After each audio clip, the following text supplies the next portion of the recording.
Olá você, salve, salve nação rubro-negra, muito boa tarde, está no ar a segunda edição do programa do Mister Mengão, o seu telejornal com as notícias do Flamengo. 3 consórcios entregam propostas técnicas para licitação no Maracanã. De última hora, 4º reforço a caminho do Flamengo. Flamengo assina com meio-campo por 7,2 milhões de reais de salários e vai anunciar na Gávea. Essas e outras você confere agora. Fica comigo até o final, porque aqui tem muito mais Flamengo pra você. O Flamengo folgou no domingo após a conquista da Taça Guanabara no sábado e se reapresentou na tarde dessa segunda-feira no Ninho do Urubu. Lesionados, Gabigol e Wesley não jogaram contra o Madureira, mas já dão um passo na recuperação. Fabrício Bruno foi à ausência no CT pela fratura no nariz. A dupla foi a campo no centro de treinamento, mas treinou separado do grupo. Gabigol e Wesley ainda não trabalharam com bola. A comissão técnica vai ter mais 4 sessões de treinos para saber se vão poder contar com os jogadores no sábado contra o Fluminense. O Fabrício Bruno, que fraturou o nariz contra o Madureira, não foi para o Ninho do Urubu nessa segunda-feira e deu continuidade no seu tratamento em casa. O zagueiro vai se reapresentar hoje, né? E a presença no Fla-Flu não está descartada, mas vai ser discutida ao longo dessa semana. Em casos semelhantes, outros jogadores atuaram com máscaras de proteção após esse tipo de contusão. O mais recente dentro do Flamengo foi o caso do Varela, que fraturou o nariz numa briga com Gerson em 15 de agosto de 2023 e enfrentou o Grêmio no dia seguinte com uma máscara de fibra de carbono.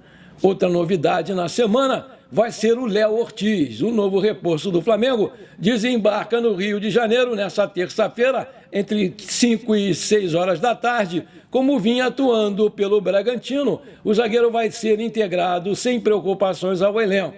Primeiro treino com o novo grupo será somente amanhã. O rubro-negro tenta regularizá-lo a tempo de atuar já no primeiro jogo da semifinal do Carioca. Para isso, o clube vai precisar finalizar a inscrição até quinta-feira. O Flamengo enfrenta o Fluminense no sábado no Maracanã pelo primeiro jogo da semifinal. 2024 é o ano de eleições no Flamengo. As movimentações nos bastidores da política do clube se intensificaram junto ao início da temporada. O ex-presidente rubro-negro Márcio Braga tomou uma decisão quanto à sua participação no pleito. Será oposição ao atual presidente Rodolfo Landim. Em contato com o jornalista Diogo Dantas, o Márcio Braga abriu o jogo sobre a decisão de ser oposição a Landim. Para o ex-presidente, o Landim se fechou no grupo em que faz parte e, sendo assim, o candidato de oposição precisa ter todo o apoio da ala para derrotar a chapa da situação nas eleições do Flamengo. O Márcio Braga mantém conversas com nomes da oposição. O também ex-presidente Eduardo Bandeira de Melo é um dos que tem mais apoio aí nos bastidores, mas ainda não decidiu se vai concorrer diretamente nas eleições do Flamengo. Sendo assim, Flávio Weilemann, Ricardo Lomba e Walter Monteiro correm por fora.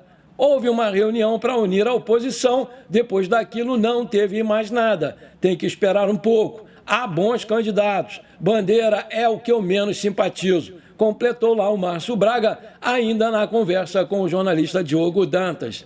As eleições no Flamengo vão acontecer em dezembro desse ano. No entanto, o registro das chapas será oficializado a partir do dia 31 de agosto.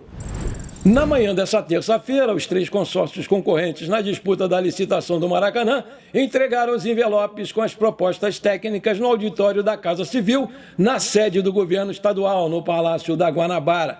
São 3 grupos na concorrência pública: consórcio Fla-Flu, com Flamengo e Fluminense em parceria; consórcio Maracanã para Todos, que é o Vasco e a W Torre em parceria; consórcio RNGD, da Arena 360, que é a administradora do estádio Mané Garrincha, em Brasília.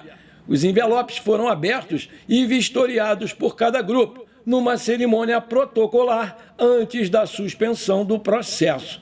A Comissão Especial de Licitação vai analisar a documentação técnica e cada um dos participantes também vistoria e tem nova abertura de prazos para impugnações. É a segunda fase de 3 previstas no processo de licitação. No dia 7 de dezembro de 2023, propostas entregues pela dupla Fla-Flu, Vasco e Arena 360. Dia 19 de dezembro, comissão de licitação habilitou os 3 concorrentes e abriu prazo para impugnações. Primeira semana de fevereiro de 2024, o governo prevê divulgar resultados de análises de impugnações e defesa em total de 6 recursos de concorrentes. Fase atual, neste dia 5 de março, a abertura dos envelopes de propostas técnicas dos classificados e nova abertura de prazos para recursos e análise do governo em cima desses recursos. Fase 3, sem data estipulada, a abertura dos envelopes de propostas financeiras dos classificados e nova abertura de prazos para recursos e análise do governo em cima desses recursos. Publicação dos resultados é, sem dúvida, a última fase e está sem data prevista para acontecer. O Flamengo tem um elenco recheado de craques e estrelas, né? Por isso não cabem todos no time e alguns precisam esperar a sua vez no banco de reservas. É o caso do Gabigol e do Bruno Henrique, por exemplo, além de outros nomes importantes que não figuram entre os 11 iniciais. Por isso, o Tite precisa agir com muita cautela e inteligência para não perder o vestiário. O UOL enumerou alguns pontos importantes no trabalho do Tite para que ele mantenha a harmonia e não deixe que possíveis jogadores insatisfeitos atrapalhem o andamento da equipe. Um dos métodos utilizados é o diálogo, né? O técnico tenta dar tratamento igual para todos, evitando qualquer tipo de ciúmes. Assim, com os papos individuais, os jogadores se sentem prestigiados. A comissão técnica, aliás, fornece detalhes minuciosos individualmente. Mesmo com a grande quantidade de jogadores, a equipe do Tite faz um esforço para analisar e fornecer feedbacks para todos os jogadores. Outro ponto importante é não mudar os exercícios dos reservas para os titulares. Todo o grupo faz os mesmos trabalhos, ainda que precise ser divididos em 2 campos. Antes dos jogos do Flamengo, o Tite cumprimenta todos os jogadores 1 a 1, titulares e reservas. Dessa forma, todos se sentem parte do grupo e o time é gerido pelo Tite sem que percebam as suas estratégias. O esforço do Tite parece estar dando certo, isso porque o Bruno Henrique, mesmo na reserva, exalta o método de trabalho do técnico e enxerga todo o elenco como parte de uma engrenagem.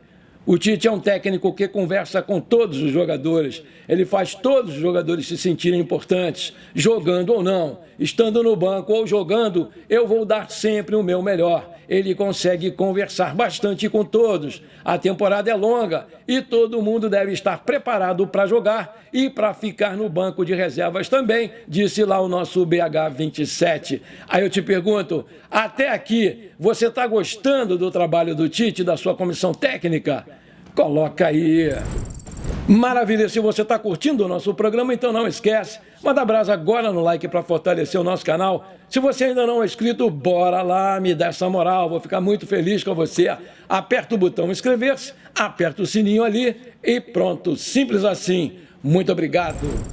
O Flamengo também fechou um acordo com o jovem Igor Jesus, que virou pupilo do Tite e ganhou a confiança do técnico. Já noticiamos que a renovação estava encaminhada aqui até dezembro de 2027, mas agora há um acerto firmado.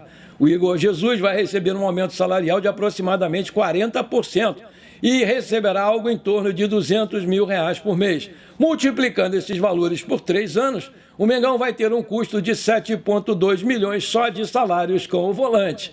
Ele está muito feliz no Flamengo e ainda mais confiante depois de conversar com o Tite, entendendo todos os pedidos e tendo a convicção que pode ganhar uma boa sequência no profissional do Flamengo. Já houve sondagens de outros times para contratá-lo, mas o Mengão sempre deixou claro que iria dar rodagem para ele em 2024 e isso está acontecendo. Por mais que ele tenha um elenco recheado de bons jogadores, o Igor Jesus tem aparecido. Ele tem apenas 20 anos e sempre se destacou pela sua força física. Seu posicionamento também chama muito atenção.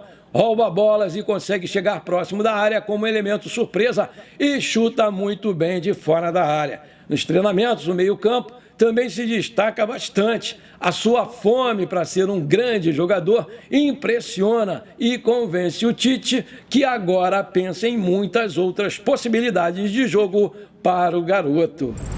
O Corinthians deve ser notificado nesta terça-feira pelo Shakhtar Donetsk da Ucrânia sobre a proposta do Mengão para comprar os direitos econômicos do volante Maicon.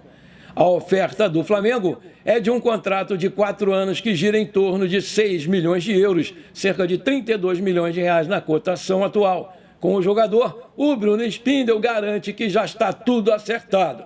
Após ser notificado pelos ucranianos, o Corinthians tem um prazo de 48 horas para igualar a proposta e a forma de pagamento oferecidos pelo Flamengo. Em contato com o GE, o Timão diz que ainda não foi comunicado de qualquer negociação até a publicação dessa reportagem.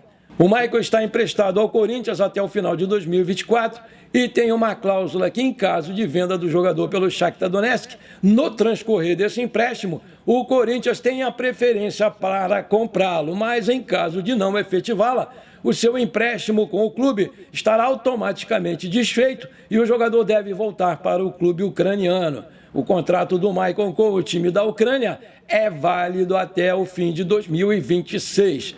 A direção do Flamengo e os representantes do Maicon trabalham para que a operação seja finalizada até quinta-feira, data do fechamento da janela de transferências no Brasil.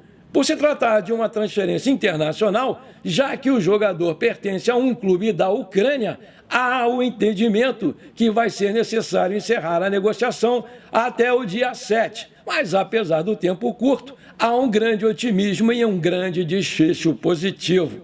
Revelado pelo Corinthians, o Maicon está emprestado ao Timão desde 2022, ano em que sofreu seguidas lesões e não recebeu propostas de fora para ir embora do Corinthians. Assim, teve o seu empréstimo renovado por mais uma temporada. Para obter a liberação, o Timão pagou 500 mil euros, cerca de 2,8 milhões de reais na cotação da época.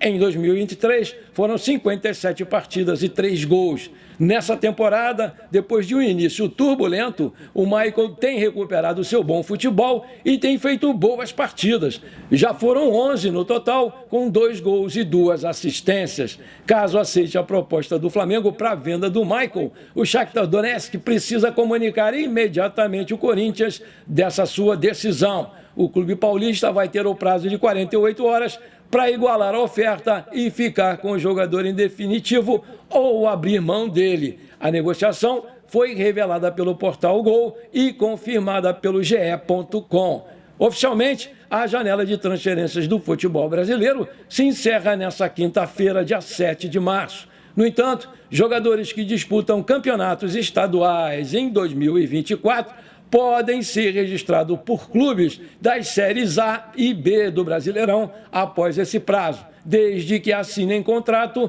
entre 1º e 19 de abril. Com a divulgação do nome do Maicon, acabou o segredo do Flamengo em contratar um volante do mercado nacional que estava com seu nome sendo mantido aí a 7 chaves. Aí eu te pergunto, você acha uma boa contratação do Maicon? Coloca aí! Bom, por enquanto foi isso. Eu espero que você tenha gostado do nosso programa. Muito obrigado por você ter ficado comigo até aqui. Um forte abraço.